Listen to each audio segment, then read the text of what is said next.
At the beginning of the 2007 college football season, LSU was ranked number 2 in the AP poll, and at the end of the 2007 college football season, they were also ranked number 2 in the AP poll and played for the national title. And nothing of consequence happened in between. I'm just kidding. It was an absolute dumpster fire. Week 1, number 5 Michigan gets upset by Division II App State at home, which knocks them completely out of the top 25 after just one game. In any other season, this is just a one-off freak kind of deal, but in 2007, it's just getting everybody warmed up for what's to come. Week 4, number 3 Oklahoma loses to Colorado on the road. The Sooners are going to be a pretty important factor later on, but for now, they're left trying to figure out how they just lost to a team that's going to finish the season 6-7. Week 5, Pete Carroll's number 2 USC team goes into their home game against Stanford, coached by some new guy named Jim Harbaugh, as 45-point favorites. But because this was 2007 and nothing made sense, Stanford, who were coming off of a season where they finished 1-11 and were picked by pretty much everyone to finish dead last in the Pac-10, beat the second best team in the country on their home field. Hey, that's the thumbnail. Surely that's the best this season can come up with, right? We've got to be done after that. Nope, not even close. Week 6, just 7 days after USC Stanford, number 1 LSU went to Kentucky fully expecting to win because it's Kentucky. Yes, they were ranked, and yes, they were at home, but the top teams can't just keep losing every week, right? That's just not how any of this works. Except for in 2007, because LSU absolutely did lose to Kentucky in overtime. Who is even left at this point? We're not even halfway through the season, and every single one of the preseason top 10 have lost. But you know who hasn't? Number 2, South Florida. Oh, wait, never mind. Gotta be careful when you're going on the road against Rutgers. Matt Ryan's Boston College team made it all the way until Week 9 before they finally lost to Florida State. But somehow, South Florida and Boston College were not the weirdest teams to be in the top 2 spots that year. We haven't mentioned Ohio State yet, but after 3 weeks of being ranked number 1, guess what happened in Week 11? They lost to Illinois. Dennis Dixon and Oregon snuck up to number 2 by the next week, but you know exactly what happened next.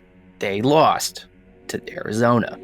By Week 13, the last week of the regular season, LSU had dodged the carnage long enough to be back up to number 1, but it was just below them where things were getting really interesting. Going into their matchup that weekend, the number 2 and 3 ranked teams in the entire country were Mark Mangino's Kansas and Gary Pinkel's Missouri. After all that other stuff, Kansas and Missouri was going to be the biggest game of the entire year. I feel like I need to point out here that this isn't some multiverse type deal, or the point in an NCAA football dynasty mode where the CPU just doesn't care anymore. This actually happened. In a time way before the college football playoff, this was functionally a knockout game. And after LSU lost to Arkansas the night before, because it's 2007, so of course they did, Chase Daniel and Jeremy Maclin got Missouri past their rivals and into the top spot of both the AP poll and, more importantly, the BCS rankings. Missouri and West Virginia had survived the most bonkers season in recent memory, and if they could just take care of business one more time, they would meet in one of the most unlikely title games in college football history. But they didn't, because they both lost. LSU began the season at number 2, and somehow, even though they lost twice, that's where they finished when the BCS rankings were announced. At the end of all of that carnage, it was them and Ohio State as the last ones left standing. Les Miles and his team took care of business in the title game, and the wildest college football season in recent memory somehow ended exactly how a lot of people thought it would. Before we start trying to unpack it, though, let's take a second to appreciate all of the contenders that fell along the way. This may take longer than I thought. The 2007 season is remembered for a couple different things. The first is that the number 2 spot in the AP poll was cursed. In the last 9 weeks of the season, the number 2 team lost 7 times. The second is that this year is maybe the best argument available for not expanding the playoff. The BCS era had never seen a season with so many teams being involved in so many high-stakes games, and even 15 years after the fact, we haven't really come close since. I mean, in what other season is a game between Oregon State and Cal in the middle of October going to be the most important game of the weekend? I don't know. It was absolutely bonkers, and not just because big teams lost to smaller ones, but because that happened basically every week, and because a few different programs that we definitely wouldn't consider traditional powers very nearly came away with the whole thing. So why did this happen? Why was 2007 such a free-for-all, to the point that it basically broke college football for a little while? I couldn't figure it out all on my own, so I decided to bring out the big guns. This is Dr. Kaileigh Byrne, a psychology professor at Clemson, and the first person I can legitimately and unironically call a friend of the show. Dr. Byrne specializes in studying the cognitive processes behind decision-making, and runs a lab at Clemson that looks at exactly that. I'll put a link to their website in the description if you want to go and look at some of the work they've done, because it's pretty cool. But she's also a big football fan, and had a couple of different theories on why 2007 happened the way it did. Starting with, what we're trying to unpack in all of this discussion about this season really comes down to this. In a year full of upsets, why was it 2 blue bloods in the national title game at the end of it? And what happened to everyone else along the way?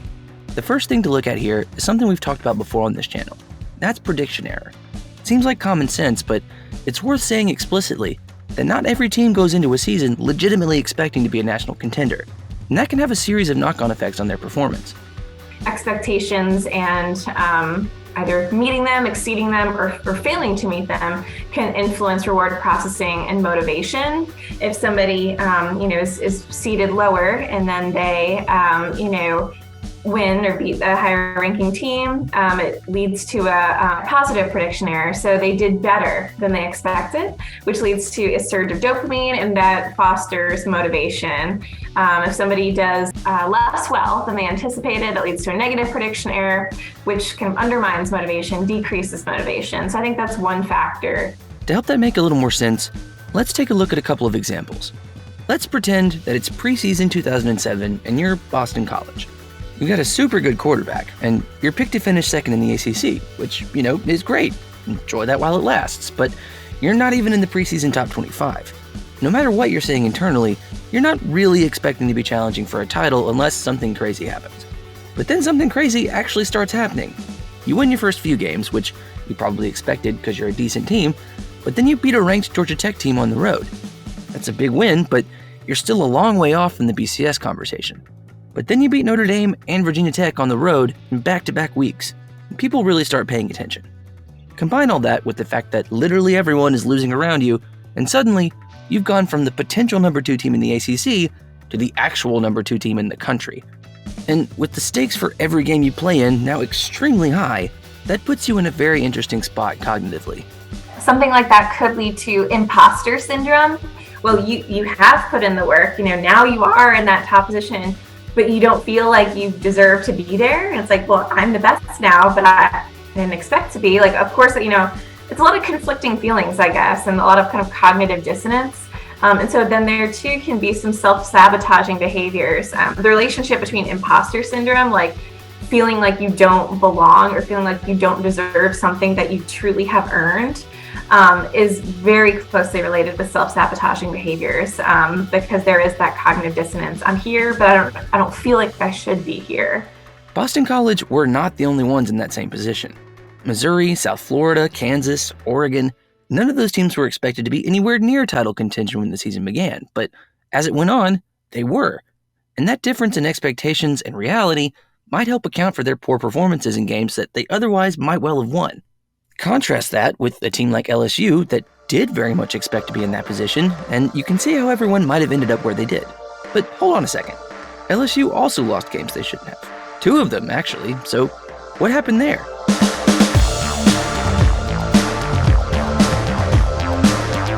Expecting to compete for a title can absolutely help prepare you cognitively for when you actually have to do that, but it can also have some unintended consequences. Teams like LSU, USC, and West Virginia had been hyped up as the best teams in the country for months before the season. And while that may have helped them feel like they belonged at the top of the rankings, that boost in self-esteem may have also been their downfall. One of the most common phenomenon in social psychology is the overconfidence effect, where people tend to be more confident than their performance should allow them to be. There's a paper that came out in 2016 from a lab in Germany, I believe, that showed that people that had more confidence tended to have greater releases of dopamine in the striatum, so dopamine D2 receptors, when they were evaluating their own performance. Yet, they made poor decisions on this decision-making task. That study in Germany found the same results that USC did when they went to play against Stanford. The more you start drinking your own Kool-Aid, the more likely you are to confuse that perception with how good your performance actually is in reality. just like you can incorrectly assess yourself on the low end and have that come back to bite you in the butt, you can also do the opposite and open yourself up to the overconfidence effect. And as Kaileigh told me, that's not atypical of teams at the top. So you have this rewarding feeling, you're on top of the world, this is great. I am the best now. And so that can kind of backfire. Maybe you put in less effort in terms of mental preparedness, physical preparedness, etc. And so it's almost like you're kind of self-sabotaging because of that overconfidence. Even though LSU wound up as the national champions that year, not even they were immune to that cycle of self-sabotage.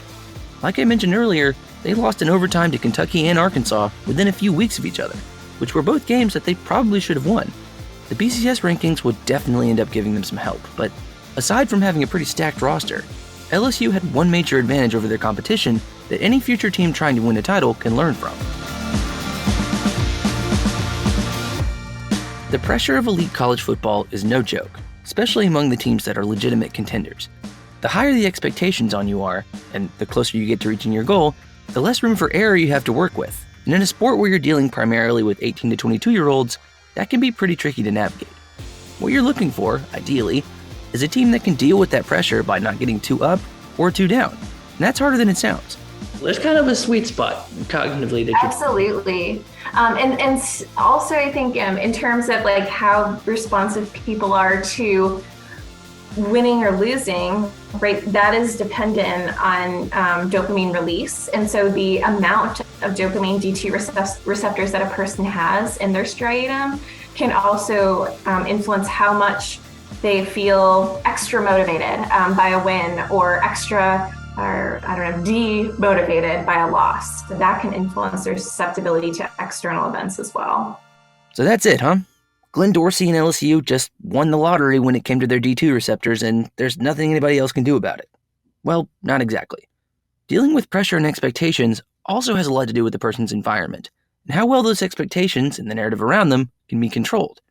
If somebody is, feeling like they are on top of the world, then that's the expectation. Everyone, is like, well, that, you will just win every time. And then it's a massive letdown if they do lose. And so I think, managing the expectations and can really help to reduce pressure, which in turn can improve in performance, because then you have less that psychological pressure, less distraction and whatnot. So I think it allows people to just really focus on the game rather than everything else that's going on and those expectations. This is one of the biggest reasons that having good leadership within a team, both on the sidelines and on the field, is so important. Authority figures like a coach or a team captain can have a tremendous effect on how much expectations actually impact a team, positively or negatively. If you've ever wondered why Nick Saban is so quick to shoot down any excessive praise of one of his teams, there's your answer. He doesn't want any unnecessary pressure put on them that might affect their performance, and he certainly doesn't want to create an opportunity for them to get overconfident. Because as the 2007 season demonstrated so frequently, either one of those things can derail a season. There is no one single way to successfully navigate through that amount of chaos, but if I had to make a couple of recommendations, it would be these. First, try and recruit guys that can effectively process dopamine. Not exactly sure how you'd go about doing that, but if you can figure it out, you'll probably have an advantage. Second, do your best to find the cognitive sweet spot between a lack of confidence and overconfidence. You just want, regular confidence.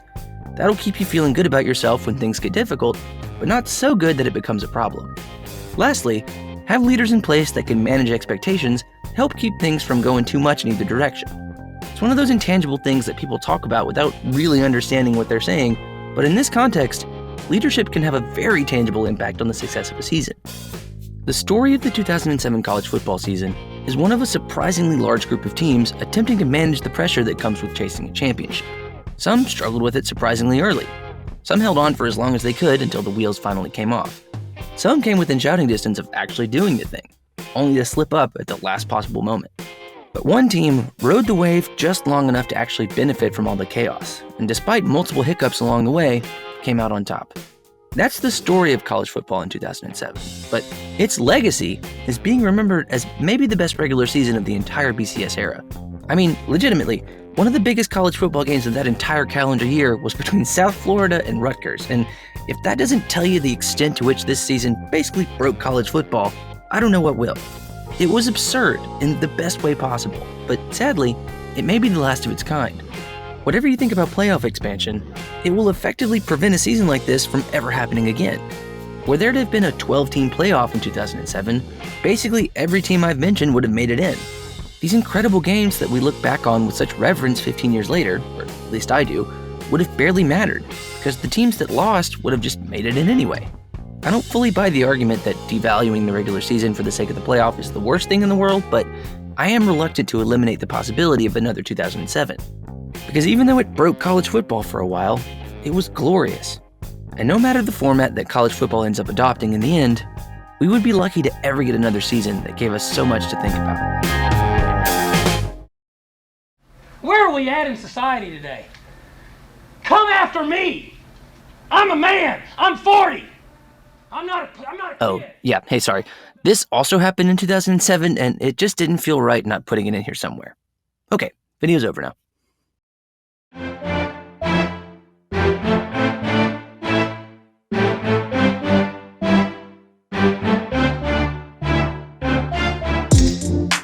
Hey, I'm Will, and I hope you enjoyed this little trip down memory lane, and I hope you learned something from my conversation with Dr. Byrne. If you'd like to see the entire interview in all of its uncut glory, the whole thing is up on my Patreon page right now, along with all the other interviews I've done for episodes in the past, as well as a bunch of other bonus content. To sign up, which you can do for as little as $1 a month, just click the link in the description of the video. If you enjoyed the video, please be sure to give it a like and subscribe to the channel for more content like it. We'll have another video out for you guys soon, but for now, that's all we've got. I hope to see you here next time, but until then, I'm Will. Bye.